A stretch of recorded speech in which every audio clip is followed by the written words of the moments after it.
पुराने जमाने में एक बादशाह था जिसका नाम था फैसल शाह। वह एक ऐसा बादशाह था जो ताज को जिम्मेदारी समझता था और अपनी सोच को, अपनी असल ताकत उसकी आंखों में एक अजीब किस्म का सुकून था, जैसे उसने बहुत कुछ देख लिया हो और अब भी दिल में मोहब्बत बाकी हो।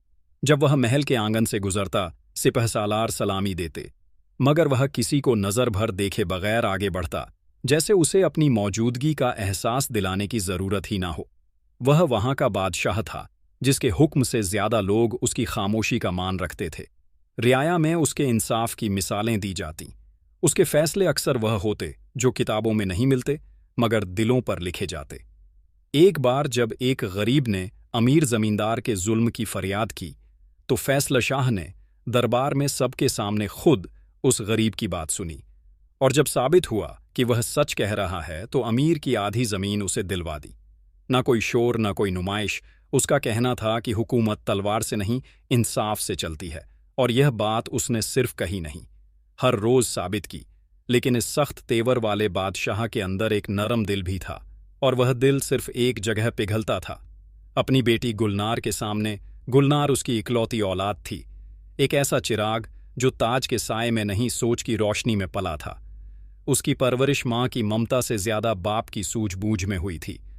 वो आम शहजादियों की तरह शीशों और जेवरों में नहीं उलझती थी, बल्कि बागों में बैठकर परिंदों की जुबान समझने की कोशिश करती थी। किताबों में खोई रहती फैसल शाह अपनी बेटी को देखकर अक्सर गहराई से मुस्कुरा देता। उसे यकीन था कि उसकी शहजादी आने वाले वक्त में एक नई मिसाल बनेगी। वो ताज संभालेगी तो रियाया को सिर्फ हुक्म नहीं, राहत भी मिलेगी। एक रोज बादशाह तफरीह की नीयत से महल से बाहर निकला, और शहर के पुराने बाजार की एक गली में उसकी नज़र एक बूढ़े आदमी पर पड़ी, जिसके सामने एक छोटा सा पिंजरा रखा था। उस पिंजरे में एक हरा भरा तोता बैठा था, मगर वह किसी आम परिंदे जैसा नहीं था। उसकी आंखों में एक समझदारी थी, जैसे वह इंसानी बातें समझता हो, जैसे वह सुन नहीं रहा, महसूस कर रहा हो।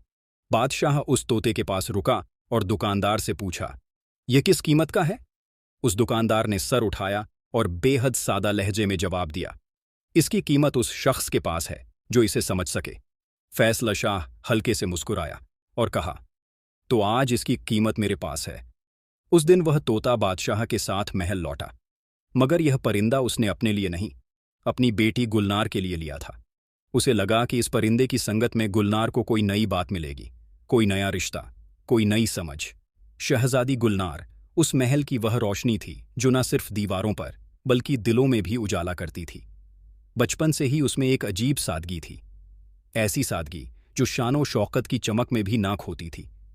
जब और शहजादियां शीशों के सामने सजे हुए बालों और जेवरों में दिल लगाती, गुलनार बाग के कोने में बैठकर चींटियों को रोटी के कतरे देती या आंगन में आई किसी जख्मी चिड़िया को पानी पिलाती। उसके लिए परिंदे और जानवर कोई खिलौने या खेल नहीं थे, वह उन्हें महसूस करती थी जैसे उनके दिल की धड़कनों में अपने बचपन का कोई हिस्सा बसाया हो। अक्सर लोग उसे कहते, "शहजादी, आपको क्यों जानवरों से इतनी मोहब्बत है?" तो वह मुस्कुराकर जवाब देती, "क्योंकि ये झूठ नहीं बोलते और इंसानों से कम तकलीफ में जी लेते हैं।" यह जवाब उसके बचपन की समझ का सबूत था, और यही बात फैसल शाह को उसकी बेटी से कुछ ज्यादा ही मोहब्बत करने पर मजबूर कर देती थी। बादशाह फैसल शाह ने न जाने कितनी जंग जीती थी, न जाने कितनी फैसले ऐसे किए थे जिनसे पूरा मुल्क पलट गया था, लेकिन जब उसकी बेटी सामने होती तो जैसे उसका सारा रुतबा एक बाप की नर्म मुस्कान में ढल जाता। वो बादशाह जरूर था, मगर गुलनार के सामने एक वालिद था, ऐसा वालिद जो अपनी बेटी की आंखों में उदासी देखे तो रात नींद नहीं आती, और जब वह हंसे तो महल की दीवारें भी जैसे मुस्कुरा रही हों। उसकी हर ख्वाहिश मान लेना, चाहे वह बाग में नया झूला लगाने की हो या किसी जख्मी हिरण के लिए हकीम बुलवाने की। फैसल शाह के लिए यह कोई एहसान नहीं था, यह तो उसकी मोहब्बत का तरीका था। वही शाम थी जब फैसला शाह शहर के पुराने हिस्से से एक तोता लेकर लौटा। महल में दाखिल होते ही सबसे पहले उसका रुख गुलनार के कमरे की तरफ हुआ।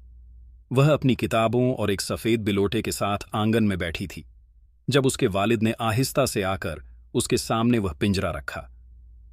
गुलनार ने जब उस हरे रोशन परिंदे को देखा तो उसकी आंखें चमक उठीं, जैसे उसे किसी खोए हुए दोस्त से मुलाकात हो गई हो। उसने तोते की तरफ हाथ बढ़ाया और तोता भी एक पल को रुका, फिर धीरे धीरे उसकी उंगलियों के पास आ गया। फैसला शाह चुपचाप यह मंजर देखता रहा और उसके दिल में एक अजीब सुकून भर गया। गुलनार ने नजरें उठाकर कहा, अब्बा जान, ये तो बहुत खूबसूरत है। क्या ये मेरे लिए है? फैसल शाह ने सिर्फ सर हिलाया, मगर उसके चेहरे पर वह मुस्कान थी जो किसी जीत की नहीं, किसी मोहब्बत की होती है। गुलनार ने तोते को हाथ पर बिठाया और वह परिंदा जैसे उसी वक्त से उसका हो गया। उस दिन के बाद गुलनार की दुनिया में एक नया किरदार आ गया। एक दोस्त, एक हमराज जो उड़ सकता था मगर उसकी सोच को पर दे गया था। गुलनार की जिंदगी में उस दिन के बाद जैसे एक नया एहसास आ गया था। तोता उसके लिए किसी आम परिंदे की तरह नहीं था। वह अब उसका रोज का साथी, बाग का हमसफर और तन्हाई का सबसे करीबी दोस्त बन चुका था। शहजादी जब सुबह उठती तो सबसे पहले उसकी नजरें उस पिंजरे पर जातीं जहां वह परिंदा बैठा होता, और जैसे ही उसकी आंखें गुलनार पर पड़तीं वो पंख फड़फड़ाता, अपनी गर्दन घुमाता और अपनी मीठी सी आवाज में कुछ ऐसा बोलता जो सिर्फ गुलनार ही समझती थी। यह आवाज किसी अल्फाज से ज्यादा एक एहसास बन चुकी थी। महल के बाग में जब गुलनार अपने नरम कदमों से चलती तो वह तोता या तो उसके कंधे पर बैठा होता या उसकी उंगली पकड़कर पंख फैलाए उड़ता, मगर दूर नहीं जाता। उसे जैसे मालूम था कि उसकी उड़ान अब इस शहजादी के साए से आगे नहीं जा सकती। बाग की हर डाल, हर पत्ता, हर फूल अब उनके बीच एक पुल बन गया था। गुलनार उससे बातें करती, कभी सवाल करती, तुम कहाँ से आए हो, और कभी कहती, काश मैं भी उड़ सकती। तोता अपनी तरफ से कुछ लफ्जों में जवाब देता, मगर उसके लहजे में जो नरमी और अपनापन था उससे गुलनार के चेहरे पर मुस्कान आ जाती। वो आवाज, वो लहजा जैसे किसी पुराने नगमे की तरह उसका पीछा करता। कई बार गुलनार उसे बाग के सबसे पुराने नियम के पेड़ के नीचे ले जाकर बैठती। अपने जेवरों से ज्यादा उसे फल खिलाने में खुश होती, कहती, ये आम का टुकड़ा खाओ, ये मीठा है बिल्कुल तुम्हारी बातों की तरह। और तोता सिर झुकाकर उसकी हथेली से खाता गुलनार को। तो अब वह तोता किताबों के किसी किरदार की तरह लगने लगा था, बोलने वाला, समझने वाला और खामोशी में भी कुछ कह देने वाला। गुलनार की माँ अक्सर महल की बालकनी से यह मंजर देखती और मुस्कुराकर कहती, इस बच्ची की दुनिया कुछ और ही है। लेकिन फैसल शाह चुप रहते। उन्हें मालूम था कि गुलनार की यह दुनिया उसकी रूह को ताजगी दे रही है। वह परिंदा एक खिलौना नहीं था, वो उसकी बेटी के अकेलेपन की दवा बन चुका था। गुलनार अब शाम के वक्त तक महल में कम और बाग में ज्यादा पाई जाती। उसकी बातों में अब शरारत थी, उसके लहजे में मिठास और उसकी आंखों में एक नई चमक। तोते की हर बात उसे अजीब सी लगती, मगर अच्छी, जैसे वह जानता हो कब क्या कहना है, कब चुप रहना है। गुलनार कई बार कहती, कभी कभी लगता है तुम इंसान हो जो परिंदे के जिस्म में आ गया हो। तोता उसकी बात पर गर्दन घुमाकर कुछ बोलता, जैसे इस बात को टाल रहा हो, और गुलनार हंस देती। पर यह सब सिर्फ खेल नहीं था, यह एक रिश्ता था जो बन रहा था, खामोशी से, बिना शोर के, और शायद कोई जान भी ना पाया कि यह रिश्ता आगे चलकर क्या शक्ल इख्तियार करेगा। एक बार की बात है, रात का वक्त था और रात पूरी तरह उतर चुकी थी। महल के ऊंचे बुर्जों पर झिलमिलाते दियों की रोशनी दूर से किसी ताज पहनाए हुए साया की तरह लग रही थी।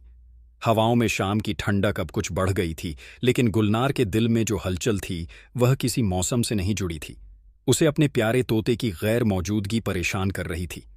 वह तोता जिससे वह हर सुबह बात करती, जिसके साथ वह बाग के फूलों की खुशबू महसूस करती और जिसके बोलों में उसे कोई मीठा राज सुनाई देता था, आज पूरे दिन गायब रहा था।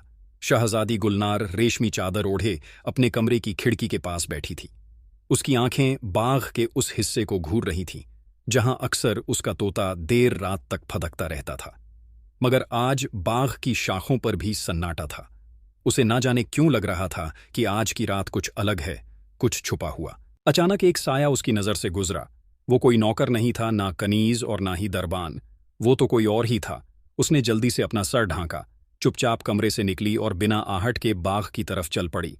बाग के पिछले हिस्से में एक पुराना कोठा था जहां कभी ताबूत रखे जाते थे, कभी पुरानी किताबें और अक्सर वह चीजें जिन्हें बादशाहत में गैर जरूरी कहकर किनारे कर दिया जाता है। लेकिन आज उस कोठे से हल्की रोशनी छनकर बाहर आ रही थी। गुलनार ने दीवार के कोने से झांक कर देखा, और जो देखा उसने उसके दिल को झकझोर दिया।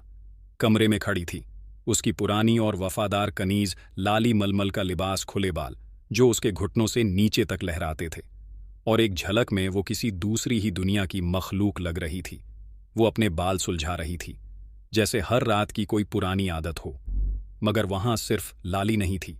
लाली के सामने खड़ा था एक अजनबी नौजवान, ऊंचा कद, गेहुआ रंग, शानदार लिबास और आंखें। वहीं आंखें जिनमें गुलनार ने कभी अपने तोते को देखा था। मगर यह कैसे हो सकता था? वह तो तोता था। यह शख्स कौन है और यहां क्यों आया है? उसने देखा कि वह नौजवान, जो असल में कोई आम आदमी नहीं बल्कि किसी दूर के मुल्क का शहजादा लगता था, लाली से धीमे धीमे बातें कर रहा था।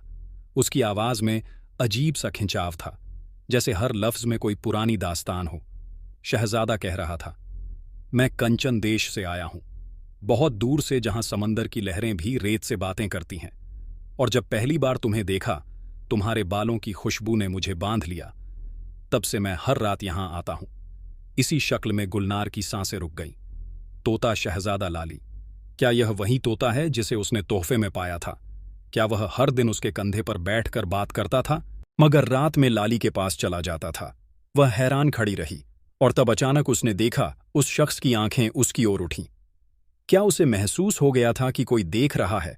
मगर गुलनार पहले ही हट चुकी थी, दीवार के पीछे छुप चुकी थी और बिना आवाज किए अपने कमरे की तरफ लौट रही थी। उसके दिल में ना कोई तूफान उठा, ना कोई आह, सिर्फ एक गहरा सन्नाटा। वो कमरे में आई, चादर ओढ़ी और पलंग पर लेट गई। आंखें बंद थीं, मगर नींद कोसों दूर। सुबह शहजादी गुलनार की आंखें खुल चुकी थीं। रात जो कुछ देखा था, वह नींद को उससे कोसों दूर ले गया था। उसका चेहरा उतारा हुआ था, लेकिन आंखों में गुस्से की एक धड़कती आग थी। कमरा गुलाब और चंदन की खुशबू से महक रहा था, लेकिन उसके दिल में एक सख्त सवाल गूंज रहा था। क्या मैं धोखा खा गई? उसने जोर से आवाज दी, लाली। कुछ ही देर में उसकी वफादार कनीज, वहीं लाली जिसके खुले बालों पर हर किसी की नजर ठहर जाती थी, दौड़ती हुई अंदर आई। वो रोज की तरह आज भी सर झुकाए मुस्कुराहट लिए आई थी, लेकिन गुलनार का चेहरा देखकर उसकी मुस्कान धीरे धीरे गायब हो गई। बैठो मत, गुलनार ने सख्त लहजे में कहा। बस खड़ी रहो और सुनो। मैंने तुम्हें रात को देखा, तुम्हें और उस अजनबी शख्स को। लाली की सांसें थम गई, उसका चेहरा जर्द पड़ गया। वह कुछ कहने को आगे बढ़ी, मगर शहजादी ने हाथ उठाकर उसे रोका। मुझे सिर्फ एक बात चाहिए, सच। गुलनार ने उसकी आंखों में झांकते हुए कहा। कौन है वो और क्या रिश्ता है तुम्हारा उसके साथ? लाली की आंखों से आंसू बहने लगे। उसने कांपते लहजे में कहना शुरू किया, शहजादी जान, वह अजनबी नहीं, वही तोता है जो हर सुबह आपके कंधे पर बैठकर बातें करता है। उसका असली नाम शहजादा नसीर है, कंचन देश का शहजादा है। उसे रूप बदलने का कोई राज पता है। गुलनार की नजरें अब और सख्त हो चुकी थीं। वह उठ खड़ी हुई और तेजी से लाली के करीब आई।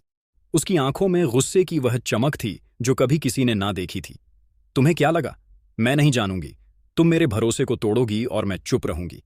एक परिंदा जिसे मैं तोहफे के तौर पर अपने वालिद से पाई थी, वह असल में शहजादा निकले, और तुम उससे मिलने जाओगी। लाली ने सिर झुका लिया। आज से तुम्हारा उस तोते से कोई ताल्लुक नहीं रहेगा। गुलनार ने सख्त हुक्म सुनाया। अगर मैंने तुम्हें फिर से उसके पास जाते देखा तो मैं अपने हाथों से तुम्हारे वह बाल काट दूंगी जिन पर वह फरेबी शहजादा फिदा हुआ था। कमरे में सन्नाटा छा गया। लाली चुपचाप रो रही थी और गुलनार खिड़की की ओर देख रही थी, जहां दूर से वही तोता एक शाख पर बैठा नजर आ रहा था। मगर अब उसमें वह सादापन नहीं दिख रही थी जो कभी था। पूरा दिन इसी तरह गुजर गया। शहजादी गुलनार तोते के पास नहीं गई। शायद उसे उस पर गुस्सा आ रहा था। रात का वक्त हुआ। महल की दीवारें हमेशा की तरह शांत थीं, मगर इस रात की खामोशी कुछ अलग थी। शहजादी गुलनार उस रात नींद की झूठी कोशिशों में बिस्तर पर करवटें बदलती रही। उसकी आंखें बंद थीं, मगर दिल की धड़कनें किसी आहट की तलाश में थीं। दिल में एक बगावत पल रही थी, एक सवाल जो अपनी जगह छोड़ने को तैयार नहीं था। क्या लाली वाकई उस फरेबी के साथ भाग जाएगी? क्या वह शहजादा नसीर को फिर से देखने की जुर्रत करेगी? क्या मैं इतनी कमजोर लगती हूं कि मेरे सामने कोई यह सब कर जाए? उधर वह तोता शहजादा धीरे से लाली के कमरे की ओर बढ़ा, जहां दरवाजा पहले से ही खुला था। कमरे में एक हल्की रोशनी थी, मोमबत्ती की लौ जैसे किसी बेचैन सांस की तरह कांप रही थी।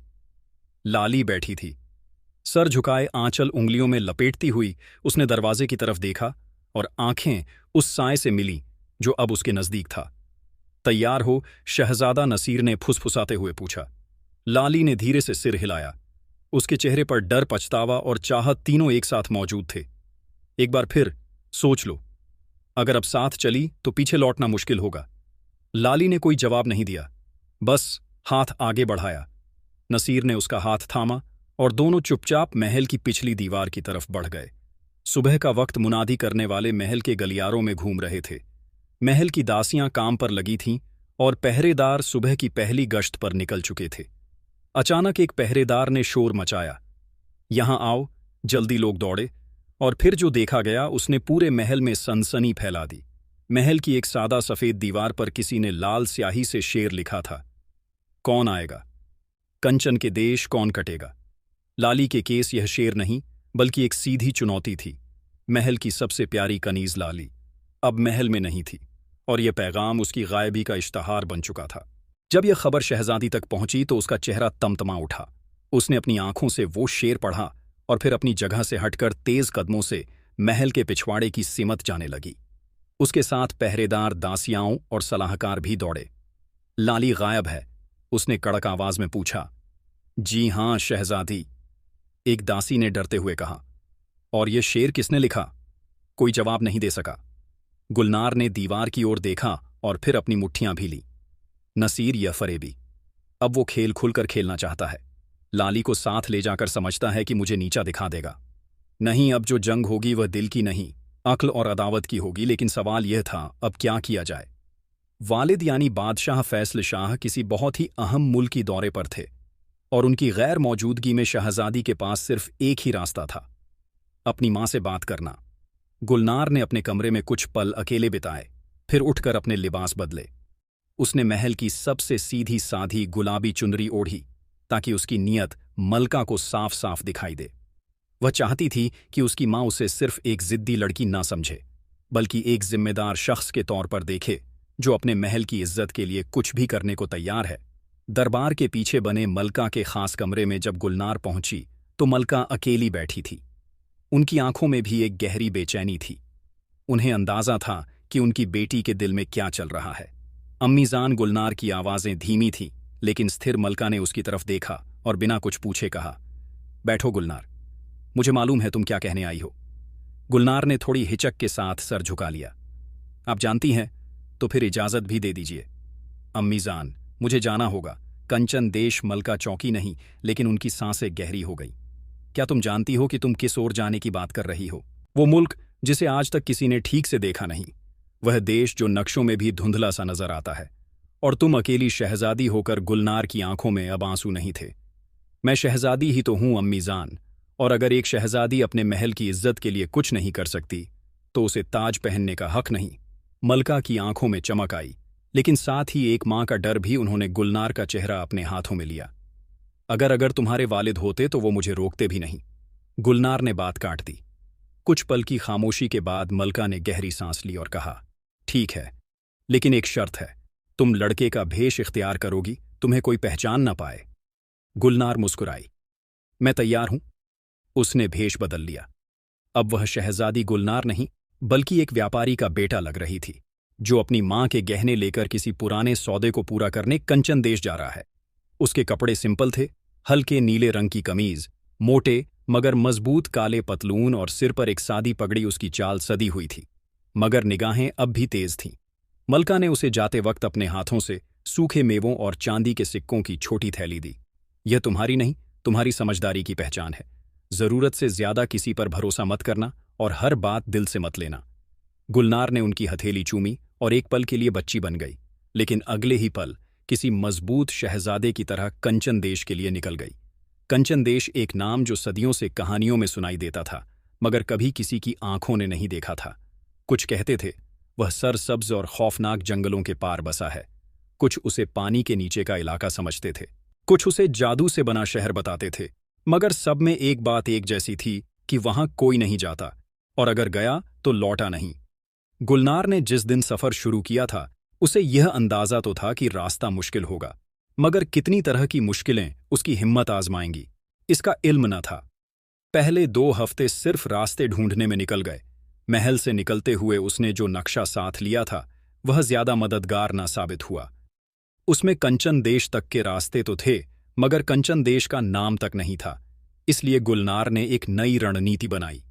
वह हर उस गांव में जाती जहां के लोग पुराने वक्तों की बातें करते थे। हर कस्बे में वह सरायों में बैठती, बुजुर्गों से बातें करती, बाजारों में घूमती और हर कहानी का सिरा पकड़ने की कोशिश करती।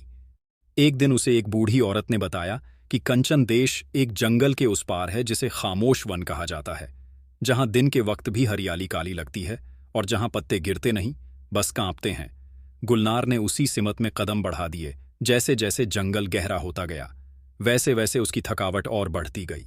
वह सादा लिबास पहने हुए थी, सिर पर रुमाल बांधा हुआ और एक झोली में सूखी रोटियां और पानी की मशक रखी थी।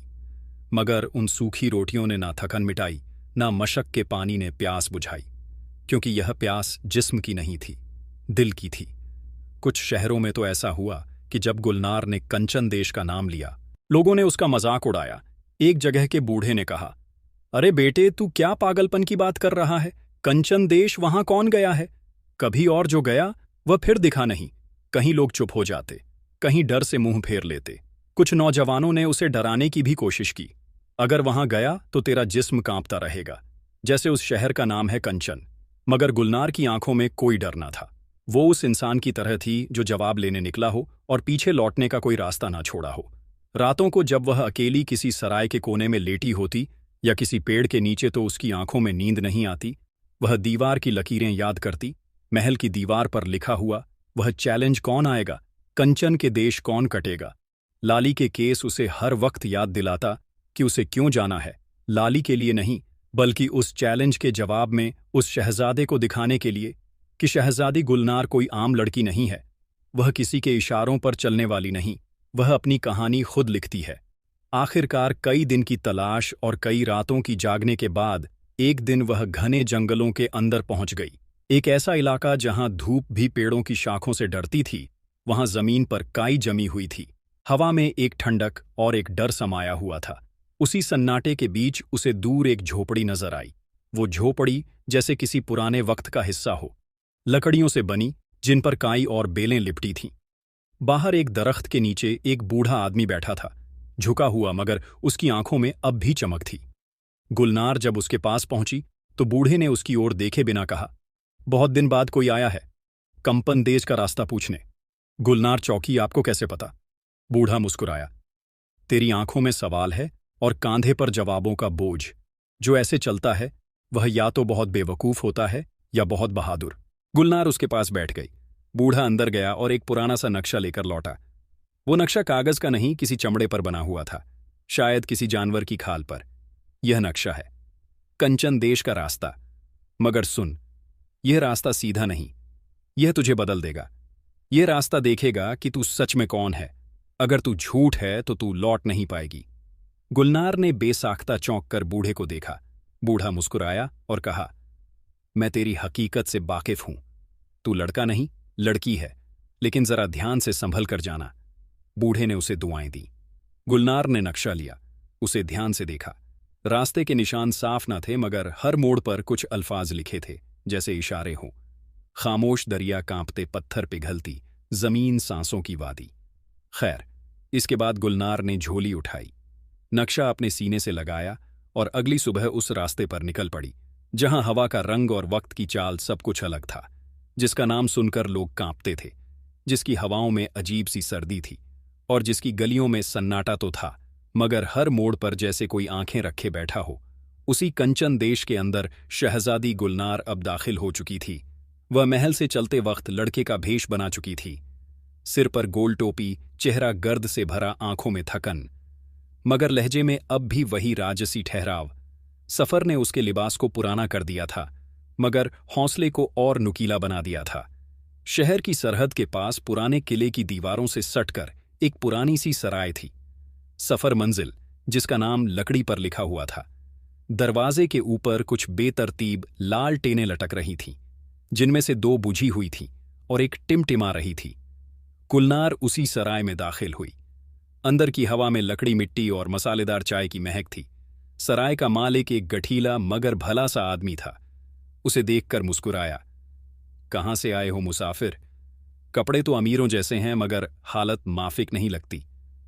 गुलनार ने धीमी आवाज में जवाब दिया, बहुत दूर से आया हूं, काम की तलाश में, कुछ दिन यहीं रुकूंगा, अगर जगह हो। सराय के मालिक ने सिर हिलाया। ऊपर की मंजिल पर एक कमरा खाली है। छज्जे से शहर दिखता है मगर जरा पुराना है। मैं नया भी नहीं हूं, गुलनार ने हल्की मुस्कान के साथ जवाब दिया। कमरे में पहुंचकर जब उसने झोली रखी, पानी से अपना चेहरा धोया और आईने में खुद को देखा तो उसे पहली बार अपने चेहरे में शहजादी नहीं बल्कि एक सफर करता मुसाफिर नजर आया। उसके बाल रूखे थे, आंखें थकी हुई थीं, मगर कहीं अंदर एक चमक बाकी थी। वो खुद को लड़के की तरह देखने लगी थी। उसके अंदाज में अब लड़कपन था और चाल में ठहराव। अब क्या, उसने खुद से पूछा। दोपहर ढलने लगी थी। गुलनार ने अपना छोटा सा सामान कमरे में छोड़ दिया और सराय से निकल पड़ी। कंचन देश का बाजार, उसकी गलियां, दुकानों की सजावट, सब कुछ बाकी शहरों से जुदा था। यहां की खिड़कियां छोटी थीं, दरवाजे ऊंचे और तंग और लोग कम बोलते थे, मगर हर चीज में एक पुराना सा रंग था, जैसे सबने जिंदगी को बरसों पहले जिए बिना छोड़ दिया हो। चलते चलते वह एक बगीचे में पहुंच गई जो शहर के बीचों बीच बना हुआ था। चारों ओर हरे दरख्तों की कतारें थीं और बीच में एक पुरानी पत्थर की बेंच। वहीं एक ओर सूखे हुए पेड़ के नीचे एक बूढ़ी औरत बैठी थी। चेहरे पर झुर्रियां थीं, हाथ में एक लकड़ी की छड़ी और कपड़े सादे मगर साफ। उसके पास एक टोकरी थी जिसमें शायद कुछ चाय पत्तियां और दवाइयों की जड़ी बूटियां थीं। गुलनार उसके पास गई और बिना कुछ कहे पत्थर की बेंच पर बैठ गई। कुछ देर दोनों में खामोशी रही। फिर बूढ़ी औरत ने कहा, तू नया है, शहर में तेरी चाल बता रही है। गुलनार ने थोड़ा मुस्कुराते हुए कहा, हाँ, अभी आया हूं, काम की तलाश में हूं, किसी को जानता नहीं, सोच रहा था कि कोई रास्ता निकल आए। बूढ़ी ने उसकी ओर देखा। उसकी आंखों में तजुर्बे की शिद्दत थी, जैसे वह सच झूठ पहचान लेती हो। नाम क्या है तेरा? साहिल खान। गुलनार ने एक नया नाम खुद से गढ़ा।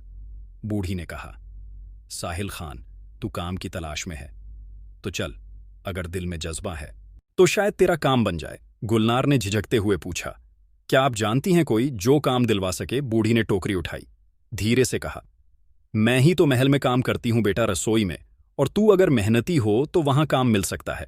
मगर याद रख, महल की दीवारें बहुत कुछ देखती हैं मगर कुछ भी कहती नहीं, वहां झूठ की जगह नहीं होती। गुलनार का दिल जोरों से धड़कने लगा। इतने दिनों की मेहनत, इतने जंगलों की धूल और इतनी रातों की बेचैनी, अब उसे एक सिरा मिल रहा था। उसने बनकर कहा, मुझे आपकी तरफ से खाला कहने की इजाजत दीजिए और मुझे भी महल में दाखिल करवा दीजिए। बूढ़ी मुस्कुराई, एक थकी हुई मगर मोहब्बत भरी मुस्कान। खाला? हाँ, अच्छा है, मुझे खाला कहो। अगली सुबह गुलनार ने अपने कपड़े और भी सादे कर लिए। वो अब पूरी तरह एक घरेलू लड़के की तरह दिखती थी। साफ मगर मामूली खाला उसे लेकर महल की उस पिछली राह से गई जहां से रसोई के लोग अंदर जाते थे। महल में दाखिल होते वक्त उसका दिल एक अजीब तरह की तेजी से धड़क रहा था। हर ईंट, हर दीवार, हर झरोखा उसे देख रहा था, जैसे कोई पुरानी पहचान उसे याद कर रही हो। मगर अब वह शहजादी नहीं थी, अब वह एक लड़का था जिसकी पहचान सिर्फ उसकी खामोशी थी। खाला ने दरबानों से कहा, यह मेरा भांजा है, काम की तलाश में है, 1 हफ्ता रखो, अगर अच्छा निकला तो रख लेना, वरना वापस भेज देना। महल के एक बूढ़े मुंशी ने उसे ऊपर से नीचे देखा और सिर हिलाया। काम तो बहुत है और अगर ईमानदार हो तो जगह भी बहुत है। इस तरह गुलनार, एक शहजादी जो महलों में पैदा हुई थी, अब उसी महल की रसोई के दरवाजे से एक खामोश नौकर बनकर दाखिल हो गई। अंदर की दुनिया, बाहर की तलाश। महल के अंदर की दुनिया बाहर से कहीं ज्यादा रहस्यमय थी। हर कोई खामोशी से अपने अपने हिस्से का काम करता था।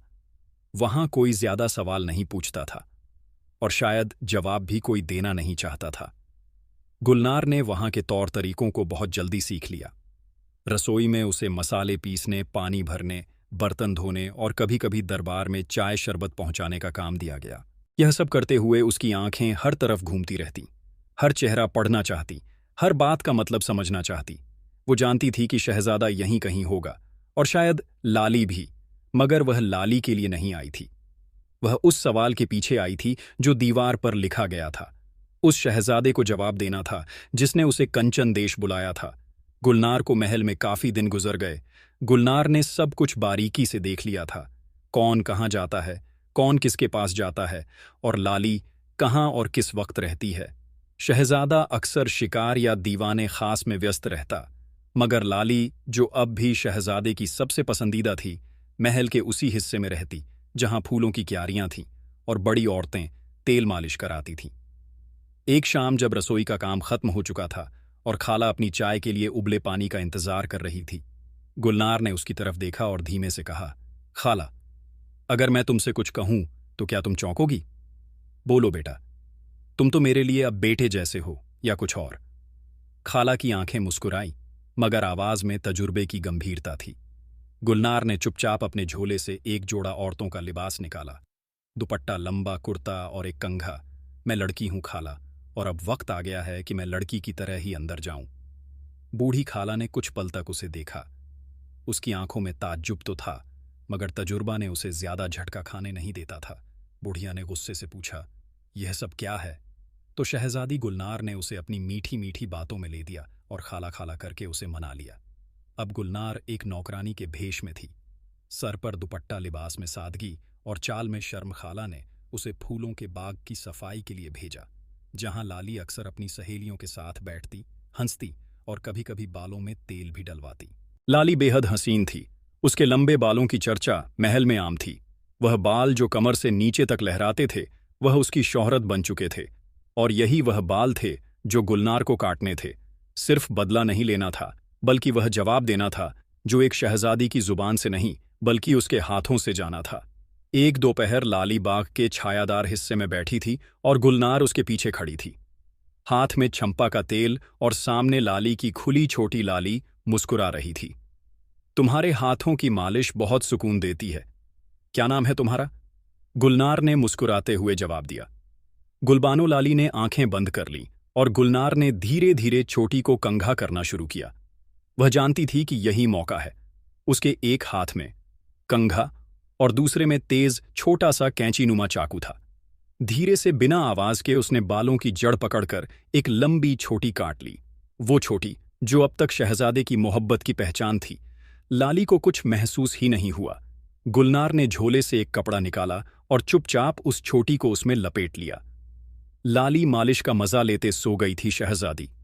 गुलनार वहां से निकली और महल की दीवार पर लिखा, हम आएंगे कंचन के देश, हम काटेंगे लाली के केस। लिखने के बाद गुलनार ने गहरी सांस ली और बिना पीछे देखे उसी भेष में महल से निकल गई। रास्ता वहीं था, खाला की रसोई वाला पिछला दरवाजा। कुछ देर में लाली की एक सहेली बगीचे में उसके पास आई तो उसने चीख कर कहा, अरे तेरे बाल कहाँ गए? लाली चौंक गई। शीशा देखा तो बाल गायब थे। महल में खलबली मच गई। नौकरों से लेकर सिपाह सालारों तक सबको इत्तला दी गई। शहजादा गुस्से से कांप रहा था। उसने दीवार पर लिखा हुआ शहजादी का पैगाम भी देख लिया, जिससे उसको और ज्यादा गुस्सा आ गया। महल में कोई आकर मेरी लाली के बाल काटकर चला जाए और हम जान भी ना पाए। दरबानों से पूछताछ हुई, सब जगह देखा गया। तभी किसी ने कहा कि रसोई वाली बूढ़ी औरत किसी को अंदर लाई थी। कुछ दिन पहले शहजादे ने फौरन सिपाही भेजे। खाला को बुलवाया गया। कौन था वह खाला? अब सब समझ चुकी थी। उसकी आंखें भर आईं, मगर उसने सच बयान किया। मैं नहीं जानती थी वो कौन है। लड़के के भेष में आई थी, भूखी बेबस। मैंने तरस खा लिया। मुझे क्या पता था कि वही गुलनार है। शहजादा चुपचाप खड़ा रहा। कुछ लम्हों बाद उसने खाला से कुछ नहीं कहा, न डांटा न सजा दी। बस पलटा और दीवान की ओर चल दिया। वह शाम स्याह थी। आंगन में सन्नाटा था। लाली को बुलाया गया। शहजादा सामने बैठा था। उसकी आंखें गुस्से से भरी थीं, मगर आवाज सख्त थी। ठंडी, जब तेरे बाल ही नहीं रहे तो अब तुझ में मुझे कोई दिलचस्पी नहीं। लाली के चेहरे से रंग उड़ गया। वो कुछ कहना चाहती थी, मगर आवाज ना निकली। शहजादा ने सिर्फ हाथ से इशारा किया, जाओ। लाली की आंखों से आंसू गिरते रहे, मगर शहजादा ने एक बार भी पीछे नहीं देखा। दूसरी तरफ गुलनार अब अपने महल लौट चुकी थी। जिस हौसले से वह गई थी, उसी सुकून से लौट भी आई थी। हाथ में लाली की छोटी अब भी एक कागज में लपेटकर उस संदूक में रखी थी, जहां वह अपनी मां की तस्वीरें, कुछ कशीदाकारी के रुमाल और बचपन की कुछ चिट्ठियां रखती थीं। उस रोज की तरह आज भी वह अपने महल के पीछे वाले बाग में टहल रही थी। यह बाग उसके वालिद ने उसके लिए बनवाया था। फूलों से भरा, हवा से खेलता और दीवारों से छुपा हुआ एक परछाईदार कोना, जहां गुलनार हर बात को भुला सकती थी। बाहर का मौसम था और हवा में हल्का सा गुलाब और बेला का रंग घुला हुआ था। गुलनार अकेले ही बगीचे में चल रही थी, हाथ में एक सफेद कपड़े का रुमाल और दिल में एक अजीब सा सुकून। लेकिन उसी पल जब वह एक पुराने नीम के पेड़ के नीचे से गुजर रही थी, तो उसे एक सिसकी सुनाई दी, एकदम धीमी, टूटी फूटी, जैसे कोई बहुत थक चुका हो। गुलनार ठिठक गई। उसने इधर उधर देखा, लेकिन बाघ में कोई नजर नहीं आया। तभी झाड़ियों के पीछे से एक आवाज आई, कोई है। गुलनार ने झाड़ियों को हल्के से परे किया और वहीं नीचे जमीन पर बैठी थी एक काली लड़की, चेहरे पर गर्द बाल बिखरे हुए, पांवों में छाले और आंखों में नमक से सनी हुई बर्फ जैसी मायूसी। गुलनार ने झुककर पूछा, तुम कौन हो? लड़की ने सिर उठाया। उसकी आंखें सूजी हुई थीं, जैसे कई रातों से नींद ने उसका दरवाजा ही नहीं देखा। और फिर एक ठंडी सी हवा का झोंका आया और गुलनार को लगा जैसे वक्त एक पल के लिए रुक गया हो। वह लाली थी, वही लाली जिसके बाल अब नहीं थे। सिर का ऊपरी हिस्सा उजला और खुला था। रूप का नक्श वहीं था, मगर रौनक गायब थी। उस चेहरे पर अब सिर्फ शर्म और गम की गर्द बैठी थी। गुलनार ने कुछ पल उसे देखा और लाली ने नजरें नीचे कर लीं। तुम यहां कैसे पहुंची? गुलनार की आवाज में ना गुस्सा था, न घमंड, बस हैरत और थकी हुई जिज्ञासा। लाली के होंठ कांपे और उसने कहा, मुझे निकाल दिया महल से। जब बाल नहीं रहे तो प्यार भी नहीं रहा। शहजादा ने कहा, अब तू लायक नहीं। मैं बेघर हो गई। रास्ते में लोगों ने ताने मारे, कुछ ने धक्के दिए। मैं नहीं जानती थी कि मेरा गुरूर मुझे वहां पहुंचा देगा जहां आज हूं। गुलनार कुछ नहीं बोली। लाली ने अपनी दुपट्टे के पल्लू से मुंह ढांक लिया और कहा, अब कुछ नहीं मांगती, ना मोहब्बत, ना महल, ना माफी, बस कहीं मरने को कोना चाहिए। और मैंने सुना था कि इस मुल्क की शहजादी बहुत अच्छी है, इसलिए चली आई। उसकी आवाज जैसे टूटती हुई स्याही हो जो कागज पर गिरती है, मगर कोई अल्फाज नहीं बना पाती। गुलनार ने एक गहरी सांस ली। बगीचे की हवा अब कुछ और गहरी हो चुकी थी। वह झुकी और लाली की ठोड़ी पकड़कर उसका चेहरा ऊपर उठाया। तू अब भी वहीं, तेरी सूरत नहीं बदली, बाल चले गए, मगर सलीका अभी बाकी है, दिल में तस्सुर बाकी है। लाली की आंखों से आंसू बहने लगे। वो बैठ गई। मुझे माफ कर दो, मैंने घमंड किया, दूसरों को छोटा समझा, मैंने तुम्हारे इरादे को मजाक समझा, मुझे माफ कर दो। गुलनार ने उसकी पेशानी पर हाथ रखा, वो हाथ जो तलवार नहीं था, मगर फैसला जरूर था। मैंने तुझसे बदला लिया, क्योंकि बदला लेकर मैं तसल्ली पा सकती थी, मगर माफ करके मैं इंसानियत की राह पर लौट सकती हूं। फिर गुलनार ने लाली के हाथ थामे और कहा, अगर तू चाहे तो यहीं रह सकती है, इस महल में नहीं। मगर इस दिल में लाली रोती रही और गुलनार चुपचाप उसके साथ वहीं बैठ गई, बगीचे की घास पर, जहां कभी फूलों की क्यारियां थीं और आज एक नई शुरुआत का बीज बोया जा रहा था। दिन अब बदल चुके थे। वक्त ने अपने हाथों से हर किरदार को नए लिबास पहनाए थे और शायद दिलों के रंग भी कुछ कुछ बदलने लगे थे। जहां कभी दिलों में नफरत और जलन की लपटें थीं, अब वहां धुआं धुआं सा पछतावा और सुलह की उम्मीद पनपने लगी थी। गुलनार अब अपने महल में रोज के कामों में लग चुकी थी। सुबह बगीचे में टहलना, दोपहर को किताबों में डूब जाना और शाम को अपनी वालिदा के साथ तफसील से बात करना, यही उसकी दिनचर्या थी। लाली अब उस महल में रह रही थी। गुलनार ने उससे कोई पुरानी बात नहीं दोहराई, कोई ताना नहीं मारा, बस इतना कहा था, जो टूट गया उसे पीछे छोड़ना सीखो। और लाली ने सिर झुकाकर कहा था, अब जो मिला है वही मेरा सब कुछ है। इधर कंचन देश का शहजादा अब पहले जैसा नहीं रहा था। जिस लाली के पीछे उसने अपनी दुनिया बदल दी थी, जब उसी को महल से निकालना पड़ा तो उसके दिल की दीवारों पर पछतावे की काई जम गई थी। वो सोचता था, क्या मैं मोहब्बत को सिर्फ बालों में तलाश रहा था? और तभी एक शाम जब सूरज ढल रहा था और महल की ऊंची मीनारों पर परिंदे घर लौटने लगे थे, शहजादा अपने कमरे में बैठा गुलनार का वो लिखा पैगाम पढ़ रहा था जो उसने दीवार पर छोड़ा था। हम आएंगे कंचन के देश, हम काटेंगे लाली के केस। वो मुस्कुराया नहीं, बस एक आह भरी और बोला, जिसे मैंने कमजोर समझा वो तो मेरी अक्ल से कहीं ज्यादा निकली। अगली सुबह शहजादा ने अपने एक वफादार सिपाही को बुलाया, एक खत लिखवाया, उस शहजादी के नाम जिससे मैं जीत कर भी हार गया। शहजादे ने गुलनार की तरफ वह खत भिजवा दिया। जब गुलनार ने वह खत पढ़ा तो कुछ देर तक चुप रही। फिर उसने अपने वालिद और वालिदा को बुलवाया। अब्बा अम्मी, यह खत शहजादे ने भेजा है। दोनों ने ध्यान से पढ़ा। बादशाह ने एक नज़र गुलनार की तरफ देखा और पूछा, क्या तुम मुझसे मिलना चाहती हो? गुलनार ने जवाब देने में जरा भी देर नहीं की। हाँ, मगर इस बार मिलना मेरी शर्तों पर होगा। इस बार कोई बहाना, कोई चाल नहीं, बस दो सच्चे लोग आमने सामने। बादशाह मुस्कुराए। तुम्हारे फैसले में अब गहराई है बेटी। और अगली सुबह महल से जवाबी खत रवाना किया गया।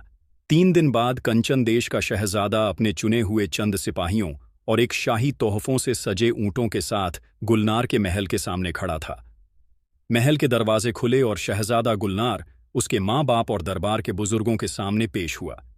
शहजादा ने गुलनार की तरफ देखा, जो अब न लड़के के भेष में थी और न महज एक शहजादी।